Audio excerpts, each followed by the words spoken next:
Tommy was a very ambitious and hardworking union engineer, member of the operating engineers from the same union that I was a member of as well. He was driving to work one day. It was very early in the morning, and it was there was some inclement weather. He made a left-hand turn in front of a truck that was coming the opposite direction. That truck was going actually close to, if not a mile per hour or two above the speed limit at the time. The truck struck him right at the side as he was making the left-hand turn and pushed him all the way back to an overpass, which was approximately 350 feet, 400 feet from where the initial contact occurred. I managed to find out that he was at a hospital that I could get to very quickly. I was stunned to see him in the shape that he was in. He had a shunt in his head.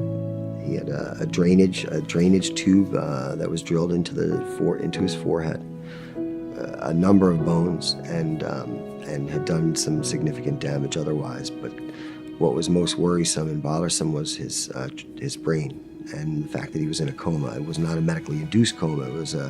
He was in a coma, and it was touch and go there for a while. This remarkable man, Greg Hach, came in there, and he was talking to me. He would come in there. I was in a coma. I would hear his voice, and he told me to come back. Everything's gonna be okay. And I saw how grateful and how remarkable and how careful Greg Hach and Mike Rose took care of me, and they didn't want to come back even more because I was two people who I haven't even met willing to fight so hard for me. Most cases take years to resolve, and some cases take a lot more effort and hands-on attention.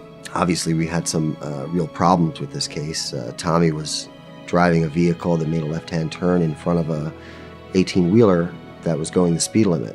Only after we found the New York State CDL licensing book did we figure out that in inclement weather, a commercial truck driver, is required to drive only 2/3 the posted speed limit.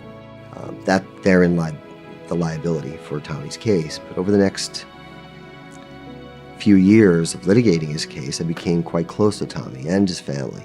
Yeah, it's almost impossible not to form a bond with some people, especially when they're trusting you with handling something that's one of the most important aspects, or one of the most important things that'll happen to them in their lives. They're trusting you at a time when they're at their lowest point and they need your help. In Tommy's circumstance, Tommy's case took a number of years to resolve, but we've remained friends, and we've remained good friends. I think he lights up every time he sees me come to the door, and frankly, I do too. I get just as much from that relationship as he does. We're lifelong friends. Greg's the reason I wake up every morning, because I know I have a good future, a safe future. And Mike Rose, whenever I call up and Greg's not here, I talk to Mike Rose for like a half hour.